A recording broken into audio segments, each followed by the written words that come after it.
Bonjour à tous et bienvenue pour la matinale, l'émission quotidienne de CMC Markets qui débute à 10 heures. Je suis Nicolas Chéron, analyste pour vous servir et nous sommes aujourd'hui le lundi 19 septembre 2016.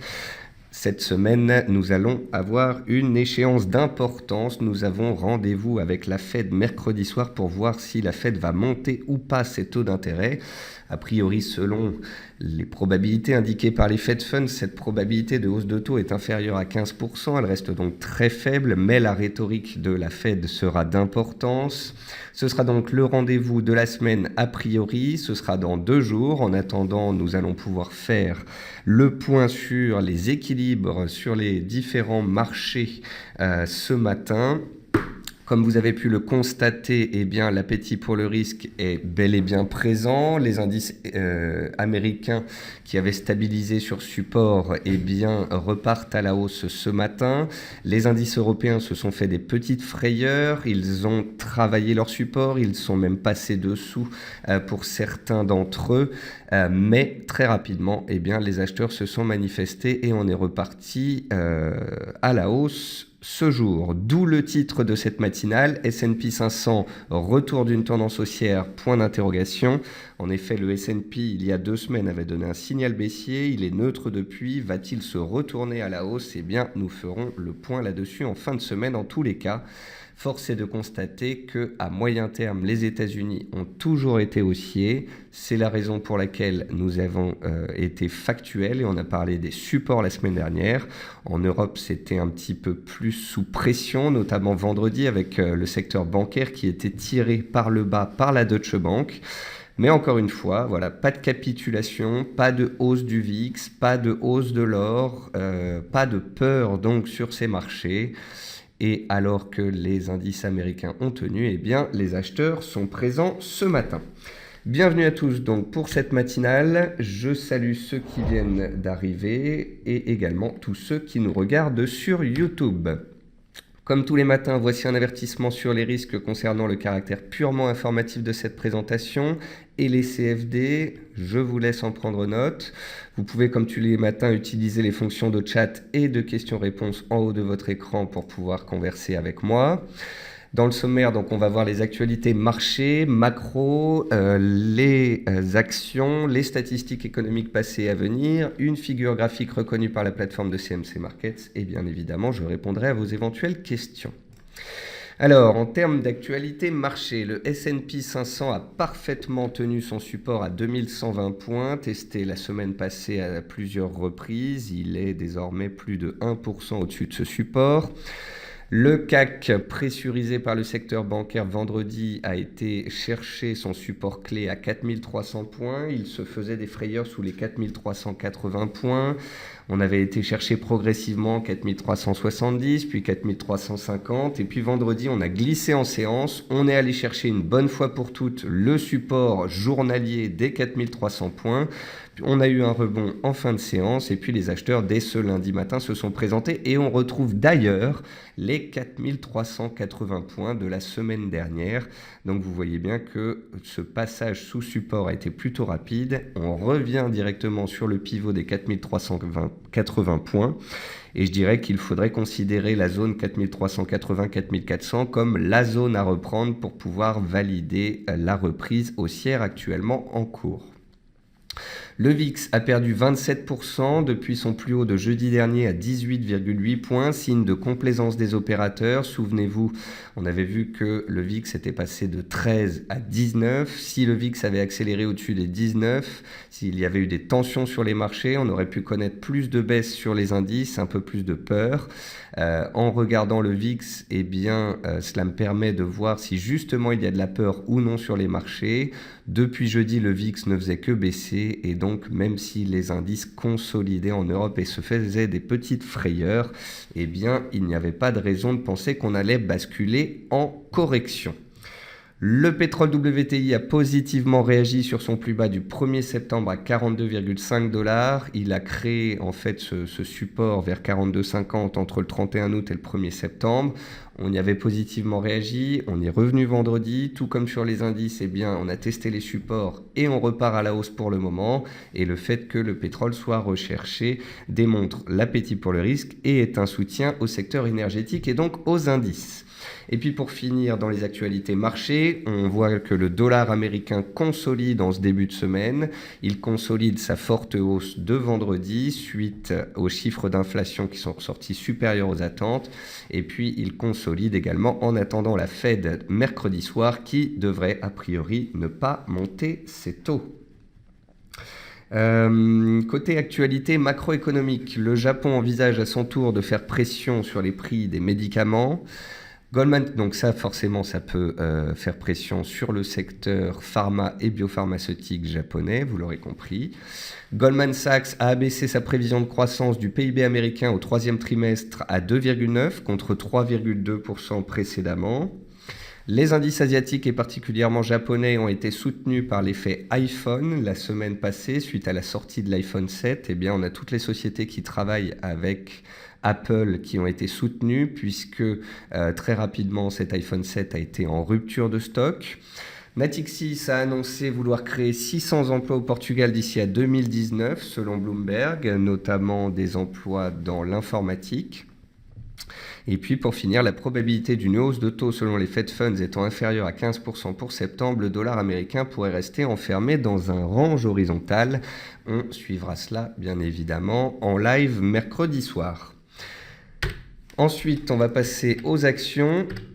Côté entreprise, Bouygues dément avoir repris des discussions avec des opérateurs télécoms en vue d'une consolidation du marché français, puisque vendredi, il y a eu des spéculations à ce sujet-là. Donc parce que Bouygues dément ces discussions, eh bien ce matin, c'était la lanterne rouge du CAC 40. C'était d'ailleurs le seul titre en baisse sur le CAC 40, ce qui montre bien qu'on est dans une belle séance d'appétit pour le risque, un beau rebond violent. Casino et Conforama ont annoncé la création d'une centrale d'achat non alimentaire commune, opérationnelle pour les négociations commerciales en 2017. Sanofi a annoncé aujourd'hui avoir intenté le 16 septembre 2016 une action en contrefaçon contre son concurrent américain Merck. Et puis EDF voit sa note de crédit placée sous revue en vue d'un abaissement par Moody's. Dans les meilleures et les moins bonnes performances du CAC, comme on le disait il y a quelques instants, Bouygues est la lanterne rouge. Et dans les hausses, on retrouve principalement le secteur automobile et puis aussi les matériaux de base. Et on retrouve également Carrefour dans la consommation. Côté statistiques passées, vendredi, il faut noter que les chiffres d'inflation, le CPI, donc il est ressorti supérieur aux attentes à 0,2%, alors que le consensus attendait 0,1%. Et puis l'indice de confiance du Michigan est ressorti à 89,8, soit moins que les 91 attendus. Aujourd'hui, très peu de chiffres économiques, seulement à 16h l'indice NAB, donc l'indice des logements du marché immobilier aux États-Unis. Demain, on commencera à avoir un peu plus de chiffres et puis vendredi, ce sera vraiment la rentrée avec notamment la politique monétaire japonaise et la politique monétaire américaine. La politique monétaire japonaise, on s'attend à ce qu'elle soit accommodante et la politique monétaire américaine, on s'attend à ce qu'elle soit accommodante en laissant les taux inchangés, mais quand même agressive pour la suite, pour le mois de décembre. Car cette année 2016, le scénario de hausse de taux ressemble beaucoup à 2015, c'est-à-dire qu'on laisse traîner la probabilité de hausse de taux toute l'année pour peut-être enfin les relever une fois au mois de décembre. Côté figure graphique reconnue par la plateforme de CMC Markets, j'ai choisi donc un biseau sur le DAX en données 4 heures. C'est un biseau descendant. Un biseau descendant, il y a une probabilité supérieure à 75% pour qu'on en sorte par le haut. Donc ça vous laisse sous-entendre que effectivement la baisse qu'on voit vendredi et le trou sous les supports qu'on a fait vendredi, c'était peut-être un excès baissier. En tous les cas, dès ce début de semaine, les acheteurs sont bel et bien présents.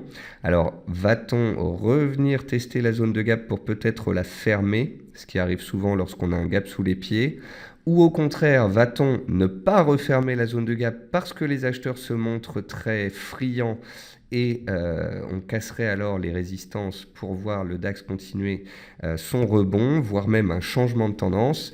C'est à suivre. En tous les cas, pour le moment, ce biseau descendant nous laisse sous-entendre qu'après la consolidation des cours la semaine passée sur les indices européens, un retournement haussier est tout à fait envisageable. Il est d'ailleurs tout à fait envisageable de parler de hausse en Europe en regardant les indices américains. Voici le S&P 500 pour commencer la partie graphique. Vous pouvez voir que le S&P 500 est dans une tendance haussière hebdomadaire. Tant qu'on est au-dessus des 2110, 2120 points, on est sur un support horizontal et sur un support oblique de moyen terme. Les acheteurs ont donc la main et tant qu'on est au-dessus de ce seuil-là, eh bien, la hausse reste de mise. On est à court terme neutre dans un range entre 2120 et 2160 points, dirons-nous. Attendons clairement une cassure de ce range. Et si d'ici la fin de la semaine, les acheteurs arrivent à casser les 2160 points, à regagner la moyenne mobile à 15 séances, eh bien, la tendance de court terme repasserait alors de neutre à haussière. On serait de nouveau haussier en données journalières, en données hebdomadaires, en données mensuelles, avec possiblement des plus hauts historiques à la clé. Mais n'allons pas trop vite en besogne. Nous sommes non loin de la résistance. Il sera difficile de la passer avant la Fed. On peut donc connaître une consolidation horizontale avec un biais haussier puisque les supports ont tenu. Donc voilà. Pas de signal baissier donné la semaine dernière sur le S&P 500, un marché toujours aussi à moyen terme, des supports toujours payés. Et c'est ce constat qui me permettait de vous dire jeudi et vendredi sur le CAC et le DAX qu'on était possiblement en train de se faire peur avant de rebondir. Sur le CAC 40, on s'est donc fait une frayeur en fin de semaine. Les bancaires pesaient particulièrement vendredi et vous n'êtes pas sans savoir que l'indice 440 par rapport au DAX, il a beaucoup plus de bancaires en son sein. Donc le fait que les bancaires soient sous pression a fait accélérer le CAC vers le support des 4300 points. On a eu une vive réaction sur ce seuil. On a clôturé à 4340 points sur les plus hauts de jeudi. Donc on ne confirmait pas une accélération baissière forte. Et vous voyez que ce matin, on a ouvert avec un gap haussier. On a dépassé les 4300. On a testé les 4400 points. Et il se pourrait que sous ce seuil psychologique, on consolide un petit peu et que l'on observe des ranges se mettre en place avant la fête de mercredi. En tous les cas, une chose est sûre, à moyen terme, au-dessus des 4300 points, les acheteurs ont la main. Et à court terme, alors que la tendance était jusqu'ici baissière, eh bien, nous avons ici le retour des velléités acheteuses et un retournement de court terme à confirmer par une clôture, une accélération au-dessus des 4400 points. Sur le DAX, c'est la même chose en un petit peu plus solide, puisque comme je vous l'avais expliqué en fin de semaine dernière, l'indice le plus fort c'était le S&P, ensuite c'était le DAX, ensuite c'était le CAC. Je vous avais également répété que, eh bien, généralement, ceux qui souhaitent se porter à l'achat vont sur les indices les plus forts et ceux qui souhaitent se porter à la vente vont généralement sur les indices les plus faibles. Résultat, si vous achetiez du CAC la semaine dernière, c'était pas trop la chose à faire. Au contraire, le S&P 500 est l'indice le plus haussier, le plus fort, donc c'est lui qui était à privilégier. Quant aux ventes, eh bien, le CAC 40, lui, a dû ravir des vendeurs. Et en fait, la semaine dernière, on pouvait être acheteur d'indices US et gagner de l'argent ou vendeur de CAC 40 et gagner de l'argent. Donc par moment, les indices sont moins corrélés. Il faut aussi prendre en considération les secteurs et puis leurs performances les uns par rapport aux autres. Concernant le DAX, on s'est fait donc une petite frayeur vendredi en fin de séance. Ça s'apparentait plutôt à des prises de bénéfices avant le week-end. Vous pouvez voir qu'on a gapé à la hausse ce matin, qu'on tient les 10 330 points. Il faudra casser l'oblique baissière qui passe par les plus hauts des dernières séances ici en bleu pour pouvoir décaler dans l'autre sens. Donc, on passe d'une tendance baissière sur les 5-6 dernières séances à de la neutralité. N'allons pas trop vite en besogne, ça reste neutre et attendons de voir si la zone des 10 400 points est reprise, auquel cas on pourra dire qu'à court terme, très court terme, les acheteurs ont bel et bien repris la main. Et puis pour corroborer tout ça, voici le VIX. Donc le VIX, quand je suis rentré la semaine dernière, mercredi dernier, il était ici vers 18 points. Je vous avais expliqué que au-dessus de 19 points, on pourrait connaître une accélération, mais sous ce seuil, on pourrait tout aussi bien consolider et les indices pourraient alors rebondir. Jeudi, le VIX a reflué, vendredi également. Ce matin, lundi, le VIX est encore en baisse. Le VIX a perdu 30% pratiquement sur 3 séances. Il est revenu sur une ancienne résistance devenue support. Il pourrait se stabiliser sur la zone des 15,4 points. Et tant que le VIX reste sous pression, eh bien, les indices peuvent rester haussiers aux US et dans un rebond technique pour le moment en Europe. Alors Paul nous dit « J'ai rêvé qu'il y avait un crack mercredi soir à cause de la Fed, même si le point surveillé est la Chine avec le marché interbancaire. » Alors Paul, vous avez raison, c'est la Chine qu'il faut suivre. Concernant les USA, seule une hausse de taux surprise pourrait déstabiliser les marchés. Ça ferait, je pense, des décalages assez forts. Quant à rêver d'un crack, vous le pouvez, mais pour l'instant, il faut s'armer de patience. On n'a pas de crack ni même de correction de court terme. Pour l'instant, les indices sont haussiers et les acheteurs ont la main. On va passer rapidement sur le marché action. Dans les baisses, on retrouve Parrot, toujours sous pression depuis la cassure de sa tendance haussière la semaine dernière. Donc le titre consolide, il est en train de venir combler un gap ici à 14,15. Donc il faudra voir s'il y a une réaction positive sur cette zone de prix, les 14,15, car une fois ce gap fermé, peut-être que les acheteurs tenteront de reprendre la main. On retrouve Selectis, une biotech qui est toujours en train de travailler son support, ici à 21,70, 22 euros. Donc voyons si le titre tient, ce qui lui permettrait de tenter une relance. Spire Communication dans les baisses, c'est un titre qui n'arrive pas à rebondir, qui est encore et toujours sous pression. On peut voir AB Science aussi dans les consolidations, donc les biotech pas particulièrement recherchées. On retrouve Natixis qui consolide à plat, toujours dans une tendance haussière sur les 2-3 derniers mois. Bref, pas de gros décalage à la baisse puisqu'il y a pas mal d'appétit pour le risque sur les marchés. Dans les hausses, on retrouve Plastic Omnium, titre haussier en données hebdomadaires et haussier en données journalières. On retrouve Eramet. Eramet qui a, semble-t-il, créé un support ici sur la zone des 31,30, 31,50. On doit pouvoir tracer une oblique qui passe par tous les plus bas ici. Voilà. Donc on était dans une tendance haussière forte, puis on a consolidé au profit d'une stabilisation en triangle. Donc il faut attendre la sortie de ce triangle pour la suite. On retrouve Carrefour qui se reprend après avoir fait un trou d'air vendredi sur support. Les acheteurs se présentent. On retrouve Valorec qui rebondit pile poil sur support avec le rebond également du pétrole. Swatec, titre spéculatif qui est soutenu depuis déjà plusieurs semaines, continue d'être recherché et inscrit un nouveau plus haut annuel. On retrouve Forestia, Renault, donc Peugeot, donc tout l'automobile dans les hausses. D'ailleurs, Peugeot, la voici. 13 euros touché vendredi et rebond ce jour. Vous pouvez voir que sur beaucoup de titres, on s'est fait une petite frayeur vendredi, mais souvent c'était une frayeur sur un support et pas sous un support. Et puis au final, les supports ont tenu vendredi en clôture et ce matin, les acheteurs en profitent. Sur les matières premières, alors sur les matières premières, toutes les matières premières profitent de la baisse du dollar ce matin. Sur le coton, on est désormais dans un range, il n'y a plus de tendance haussière de moyen terme, elle a été cassée, donc maintenant je vois ceci, un range. Sur l'argent, j'ai pas grand chose à dire, on est sous résistance à 19,20. Va-t-on réintégrer le range dans lequel on était précédemment, ou va-t-on au contraire échouer sous cette zone de prix? Difficile à dire. Le blé, il est intéressant.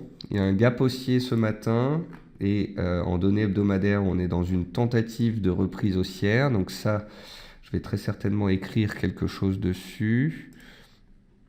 Le maïs, ça c'est pas mal aussi. Vous voyez, c'est un graphique que je n'avais pas touché depuis plusieurs semaines. Souvenez-vous, le platine, on en avait parlé à 1180-1200 $. Je vous avais dit qu'on était en train de tenter un excès haussier sur résistance et que si ça ne passait pas, on pourrait avoir un fort reflux. On est passé quand même de 1200 à 1000. Donc on a perdu pratiquement 20% sur les cours du platine en l'espace d'un mois. Et là, vous voyez que simplement d'un rapide coup d'œil, on peut voir qu'on est revenu sur un support. Le maïs, donc intéressant aussi, parce que après s'être fait une frayeur à la fin du mois d'août et être revenu au-dessus de son support début septembre, vous pouvez voir qu'on est revenu tester le support à 315.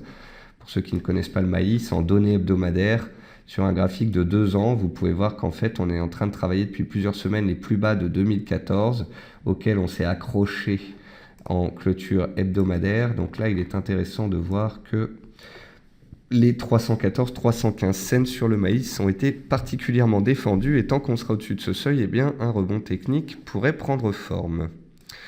Sur le pétrole, donc sur le WTI, on est sur support. Le support, c'est un niveau horizontal à 42,70 doublé d'un niveau qui passe par les plus bas du mois de février et du mois d'août vers 42,50. Le riz se tient toujours après avoir rebondi il y a à peu près 2 semaines sur son support de moyen terme à 9,20. Le pétrole Brent, tout comme le WTI, se stabilise après avoir pris appui sur ses plus bas de début septembre. L'or réagit positivement sur le support des 1305 $. Je rappelle que l'or est dans un triangle et qu'on vient de toucher la borne basse de cette structure. Donc pour ceux qui pensent qu'il va y avoir de l'aversion au risque, ou pour ceux qui pensent que le dollar va baisser, l'or vient de toucher un support. Et s'il y a aversion au risque ou baisse du dollar, ça pourrait aider les acheteurs. Le sucre s'est envolé vendredi de 5% et inscrit un nouveau plus haut annuel. Souvenez-vous, le sucre, on en avait parlé en 2015 parce qu'il sortait d'un triangle historique de 4 ans. Depuis, les cours ont gagné 110% à la hausse. Une hausse pratiquement discontinue ces derniers mois. L'avoine, tout comme le blé et le maïs, pourrait tenter un rebond technique. Il faudrait sortir de la petite consolidation dans laquelle on est à court terme.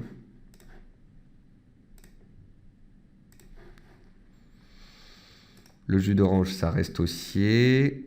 Et puis le gaz naturel, il est pile poil sous ses plus hauts annuels, sous une résistance de taille.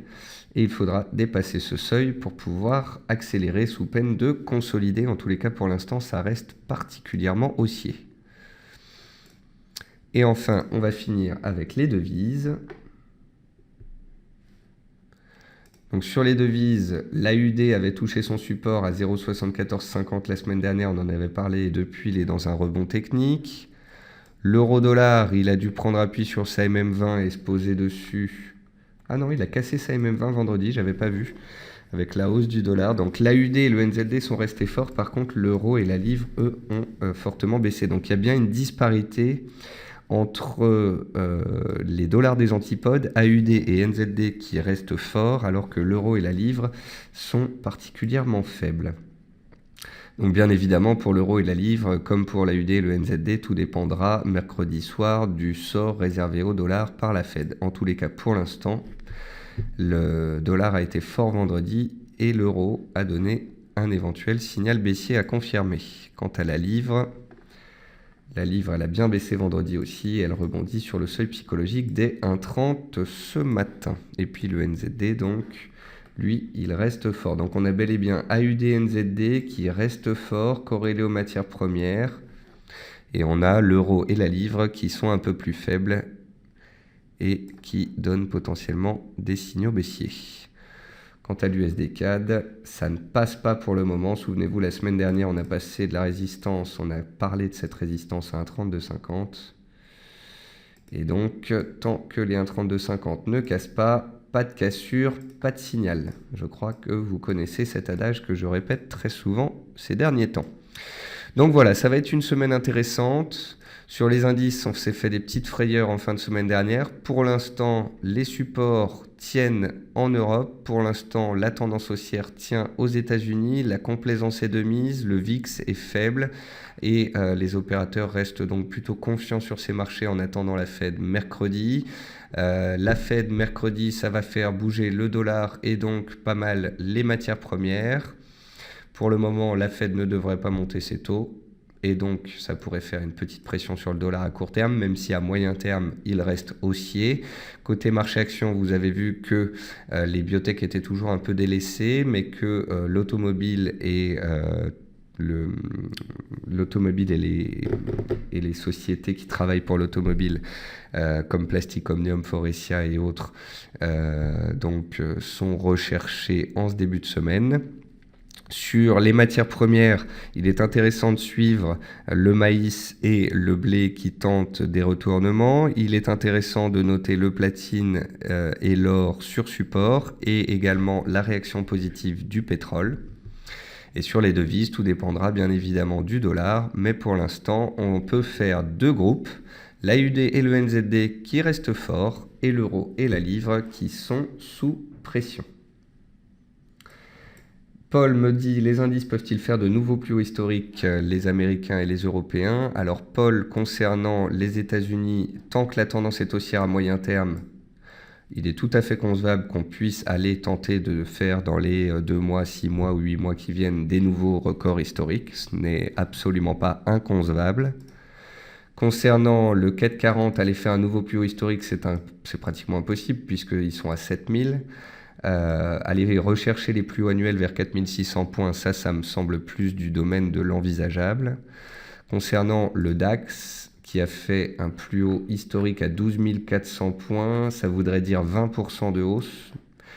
Faire des nouveaux plus hauts historiques, j'ai un peu de mal avec ça sur le DAX parce que 20% de hausse, ça engendrerait des valorisations très élevées. Donc je trouverais cela étonnant. Mais que le DAX réussisse à revenir vers ses plus hauts annuels dans les semaines qui viennent, ça n'aurait rien d'étonnant, à moins qu'on accélère dans les séances à venir sous les plus bas de vendredi et que la volatilité augmente fortement. Pour le moment, les indices restent haussiers à moyen terme. À court terme, on est dans des rebonds techniques en Europe et aux États-Unis, il faudrait confirmer par une cassure des 2158 points. Sur les actions, faites attention aux différents secteurs. Les bancaires étaient sous pression, l'automobile est plus recherchée, les matériaux de base et l'énergie également. Et puis sur les matières premières et les devises, faites bien attention aux disparités de performance. Voilà, sur ce, c'était la matinale du lundi pour pouvoir démarrer la semaine du bon pied. Je vous souhaite à tous une très bonne semaine, une très bonne séance, bon trading, bon appétit et je vous retrouve sur Twitter pour le reste de la journée et demain matin 10h pour la matinale. Au revoir à tous.